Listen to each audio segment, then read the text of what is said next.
1963 Chevy C10. I dig those headlights. I selected them. They're for a 94 Jeep and newer. Might have been 93 and newer. But anyway, I cut out the headlight cans and was able to use them. Currie and chrome over top of that. That's actually for a Harley. I put them on there to kind of match the cab of the 63. 383 under the hood. All that chrome you got going on over there is for brakes, vacuum pump, reservoir, check valve, another reservoir, check valve, actually double reservoir. All lead brakes. 750 Holley, vacuum secondary, heated choke, so automatic choke. Vacuum secondary. Got the HEI distributor with an Excel coil unit on top of that to help it, tip up the juice. I got that running through excuse my lack of words, MSD, multiple spark discharge unit. I'm coming up on proper fuel pressure, 5.5 to 7. I got it at about 8 to 9 right now.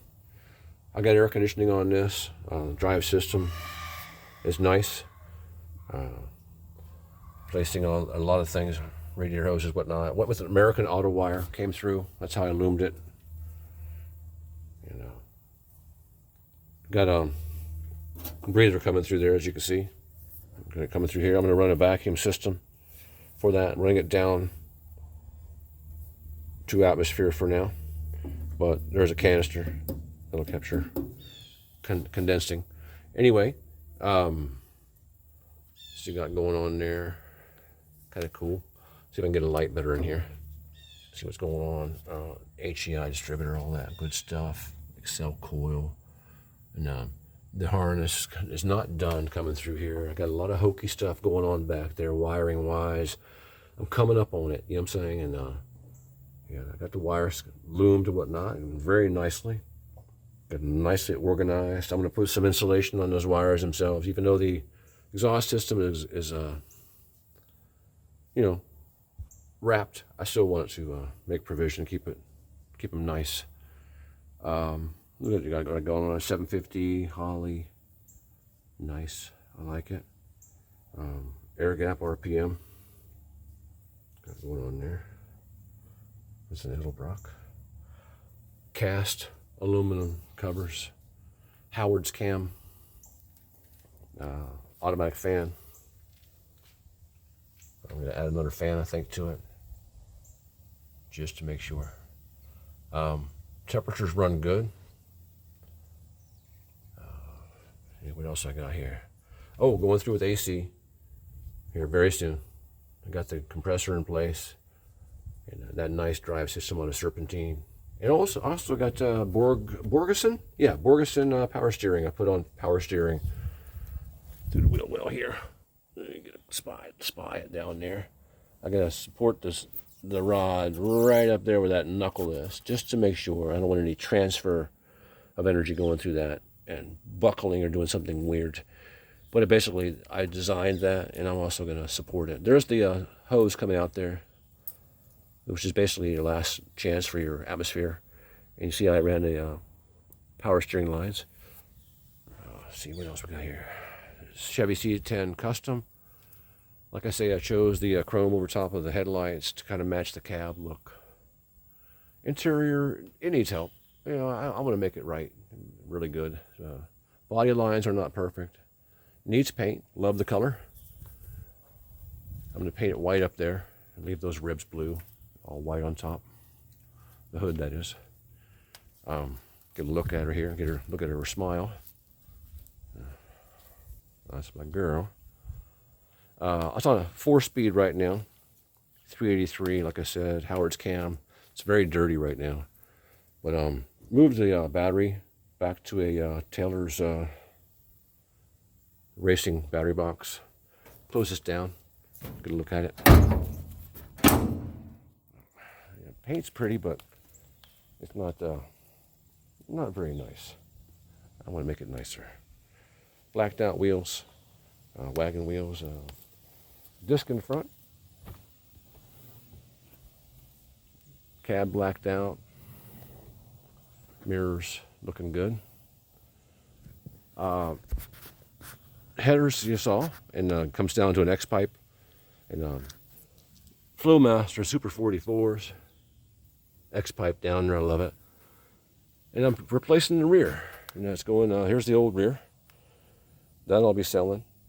Getting rid of a lot of, there's a lot of good parts on there, but the got one little ding in the cover because the, what do you call it, the pinion gear lost a couple teeth. So hey, time to retire it at that point. Got crossroad vented rotors on it, or excuse me, drums. That's kind of cool. All new brake components and really good unit, rebuildable. But I wanted to go to this. Like I say, the one to my right will be for sale. Willwood brakes. Look at this aluminum carrier. It's a Currie 370 ratio. I'm mocking up brake lines right now, and I'm still mocking it up to roll it up underneath here. That brake line needs help. The one going to chassis, I don't like it, but hey, that's what I'm going to do for now until I get a good braided line. Aluminum carrier, chrome moly, Currie right on it. Yeah, it's cool, and I love how it turns. Super easy, just by hand. You just woo. It's got the True Track. It's a chrome moly yoke. Got the True Track.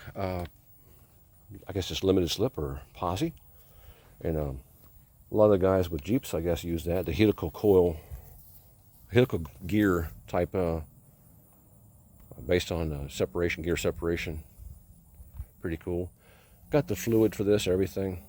Love I went with 1/2-inch studs. I went a little longer. A typical hot rod, it'll stick it up longer.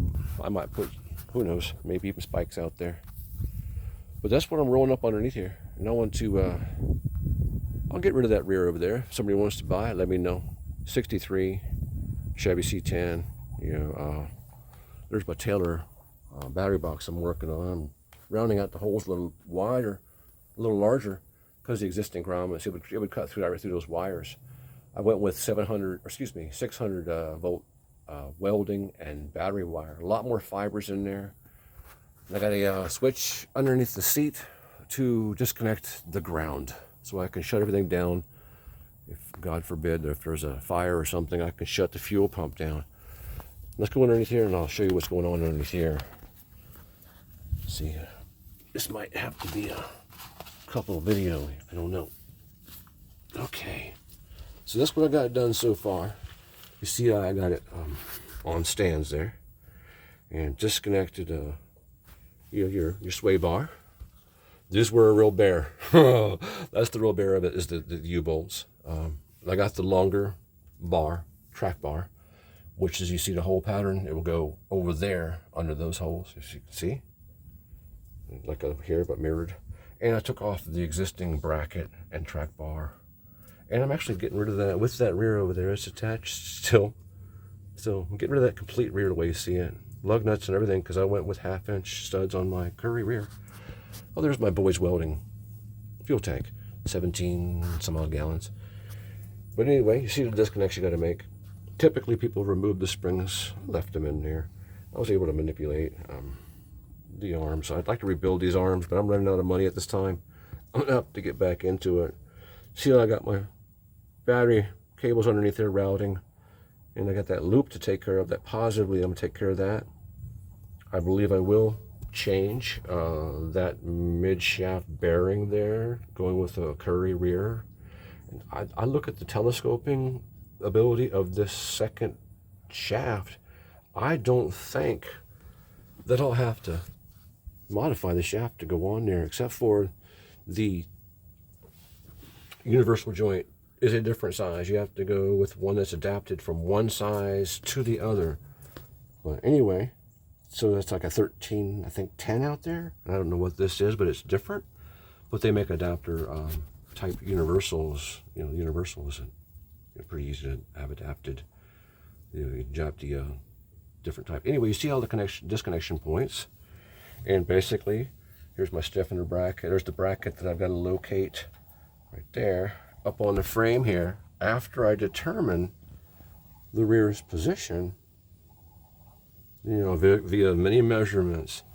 So yeah, I'm slowly creeping up on this. I'm a disabled retired vet, master mechanic from the military. It takes me a long time to put things to my hands and to organize anymore. So I got my service dog behind me. She's with me all the time. She likes her peanut butter filled Kong. That's my Margaret from Warrior Canine Connection, Boys, Maryland. But yeah, basically you see the disconnects. And also that you don't see is the brake line had to be disconnected. There's my Holly Blue pump, and a 100 micron filter. And there's another filter up at the engine, which is a 20 micron filter, I believe. Last chance filter. New, everything you see is new. You see the new springs and whatnot. I went with the blocks to raise it 2 inches. And I'm hoping that the combination, this longer bar, I'll be able to locate that bracket, hopefully somewhere on the frame. Even if I got a box or whatever I got to do, but it's pretty far adjustable. I got just about max that I would want while leaving proper or enough thread engagement. You don't want that pulling out. So yeah, you have to leave a certain amount of that frictional in there or you'll pull it out. I think it goes to like 1.25 inches, something like that. Because the threads are not the best in the beginning, so I went like 1.25 inches to 1.5 inches. And I'll use Loctite inside there, the blue 242 Loctite, just to make sure that there's no vibration that takes place. Even though you jam lock it, I want to take a provision to make sure that there's some friction in there. Anyway, stiffener, bracket, bar and bracket, and you see how it all goes over there. I got to clean all this up. I had to cut these U-bolts off. That's another thing you're facing. It's best to go ahead and cut it because you're going to find, this is an old vehicle, 63s, you know, because it's pitted so daggone. This is not as bad as one of the ones I've seen online, but, you know, they're like welded in there almost, man. You got to put heat and everything else, so it's really just best to, I just elected to cut them. So I'm getting new bolts for the U-bolts for the rear to go through this point. I got to clean all that up because that's the stuff you got to fight. Okay, you can appreciate, look at that. That's just like crazy. So if you're doing the job, oh my gosh. Yeah, it's a lot of frictional force that develops and you'd be surprised collectively how hard that is to get off. But yeah, continuing on, I'm replacing the floor. Very expensive to do this. But there's the X-pipe. I'm just kind of touring around here. X-pipe up there, you see. And it's based on the physics being that, you know, the firing order, when you're coming through, it's like an X. It goes from passenger side. There's actually like a hallway going across. And the velocity of the gas is going past actually creates a vacuum on the next firing order in the sequence. So because the firing order switches back and forth, the passing velocity of gases actually creates a vacuum and helps pull. Now, it does change the sound of the small block with the cam. Really, the True Duels, to me, sounds really cool. You see what I got going on up there? I got tubular suspension up there that I put on. This has been like years I've been working on this thing. Can't really get it to focus. But anyway, there's tubular suspension and new brakes up there, new shocks. It's got currently a 4-speed manual, and I'm going to go to a Tremec 5-speed, which I've got in the house, along with another engine that I got from a builder that is substandard. So I'm taking parts off of that, which are very good parts, and I'm putting it onto this vehicle. Like I say, it's a 63 Chevy C10. There's the, I'll get a better shot at the fuel pump, hopefully. Come on down here. There's the Holly Blue pump. If I can get a better view of that. Oops. Please pardon my hand. Sorry about that. But anyway, there's a Holly Blue pump. Come on. There it is. And you see how it comes out. You got your, I drilled a hole in that support frame going through. And it's just laying in it right now with a grommet that. I'll split a piece of rubber and, you know, put it around that channel, protect that line, even though it's wire braid. Yeah, you don't want that. My hokey looking ground right now. That's the way I did it. I'm going to get a better ground. In fact, I'm going to run a double ground, one to the body and then one to the battery, bigger gauge. But you got the, I think it's called Ryan. Is it? I don't know what it's called. They're pre-filter there. They're expensive, but you want to protect that pump. Also, my pump is mounted improperly. You notice how it's up higher than the tank? A Holly Blue pump is not designed to draw, to suck fuel. However, if I were to lower that pump and filter down on the frame down there, yeah, but keep it away from the exhaust. I want to build a bracket, and I would, of course, relocate that. The angle of the vehicle, the fuel tank goes up a little higher than, well, see, there's your level. And if you look, I'm actually higher. I'm actually just down in fluid level. That's right. There's level, and then if you come up straight, oh yeah, it's down in fluid level, but it's not ideal. It's not ideal because that's not good. So I'll be changing that physically, and I'll be able to get better fuel pressure. And I'm also using a regulator. I'll show you. My service dog is so disciplined. Oh, not the prettiest wheels, but they're blacked out and good tires. My girl. Anyway, let me show you what I got going on under the hood. Oh, I actually closed it. Grab it real quick. I actually have this wired to a micro switch. Switch it off. I got going to the horn right now. Oh my goodness. Okay.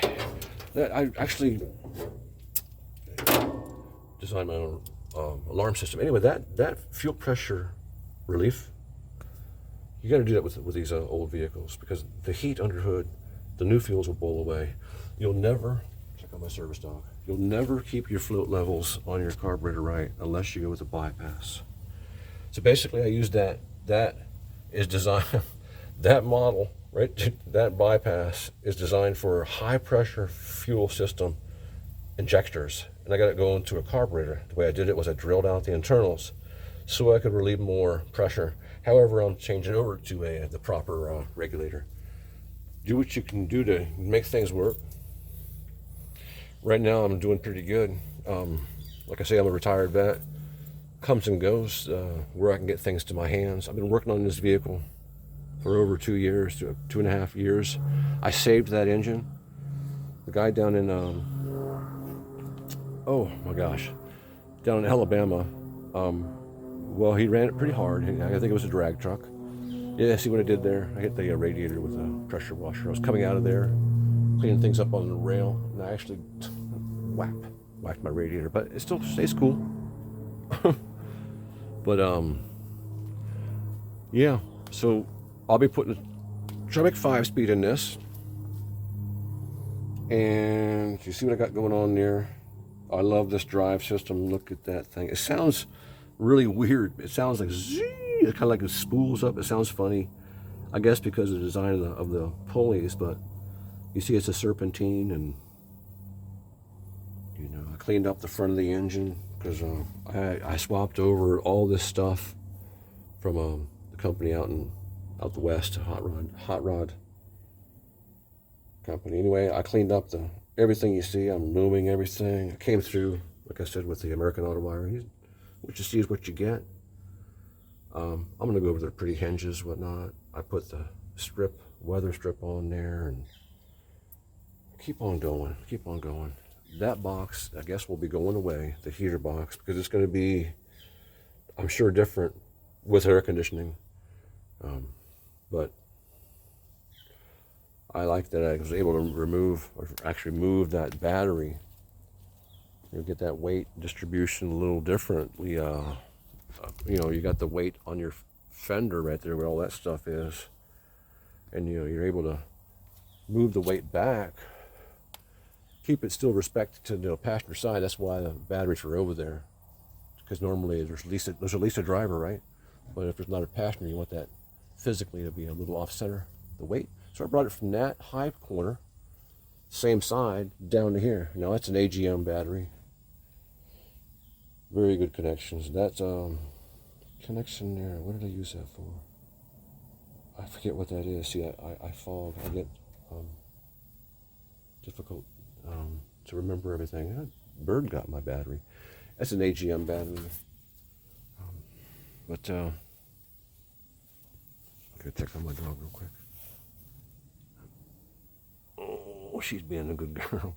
You see all the disconnect points there. Here's my 63. Yeah, she's the custom.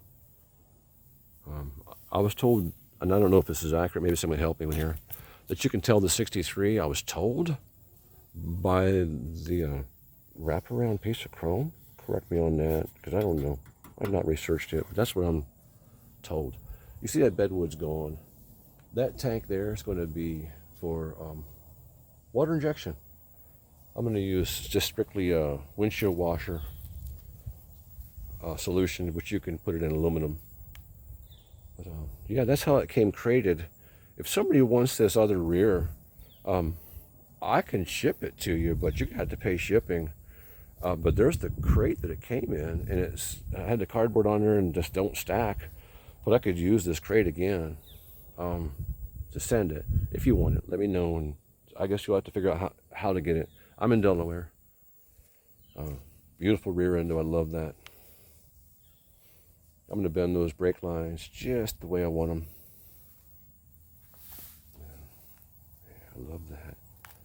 You got your pistons, different pistons, double pistons. Nice, I like it. Currie axles, yeah. Got the phone, even got the plastic on there. You can keep her show pretty. I got a balancing on there right now.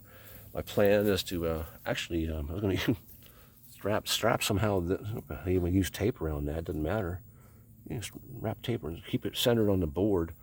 A piece of foam there. That foam has a hole cut out in the center of it. It's like a hard closed cell foam. The foam is real good.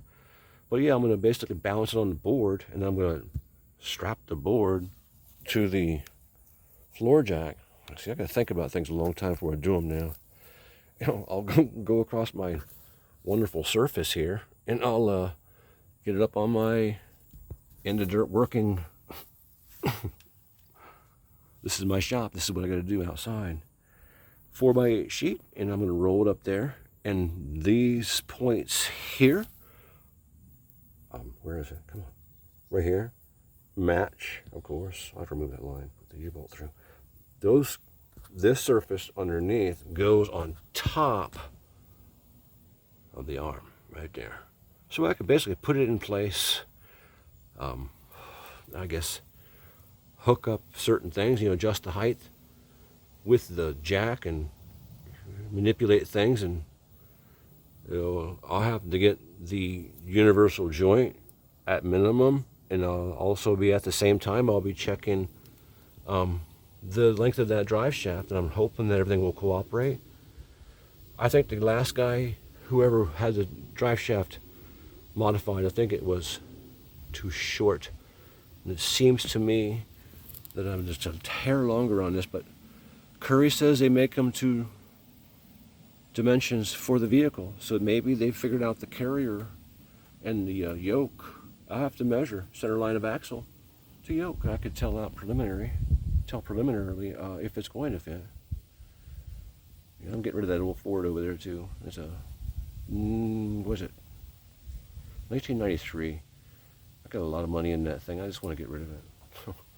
Anyway, 370 Currie rear going in this old vehicle. I got so much into this vehicle, into this old 63. And she's got dents and everything else. And not dents, but you can see body work there when someone did a shoddy job. My dream is to have the paint that I want. Anyway, I'm going to put buzz coils on the exhaust. I had those tips welded on. I had the tip gauge for where I think that it enhances the X pipe to help it even create more vacuum out here. Slices help do it a little bit. Anyway, Boyd's welding fuel tank, I loved it. Hard to install. I still got to wire my tag light, stuff like that. Put that bracket on, figure this thing out. Let's back up again. Oh my gosh. Okay. All right. It's blue, but to me it's not pretty. I like how I got them pipes the distance out. See, the tracking was way off on that rear, the stock rear, because the track bar is very short. Yeah, so the physical position of the axle changes much quicker with a short track bar. Unless you got something set up more geometrically different, that's a very quick acting track bar. In other words, the deflection of the suspension, also lifting or lowering, really makes a big difference in the geometry. It pulls the tires. If you're not familiar with what a track bar is, it attaches to the frame and the rear. So if you lift the vehicle, it's going to push the tires off to one side or the other. Well, I lifted it with 2-inch blocks, and yeah, I suffered some track bar problem. Now putting that Currie rear in there, you better believe I have everything geometrically right. I'm not going to take that rear out, so believe me. I'll do all measurements. It'll be a while to install this still, to do it properly. 1963 Chevy C10.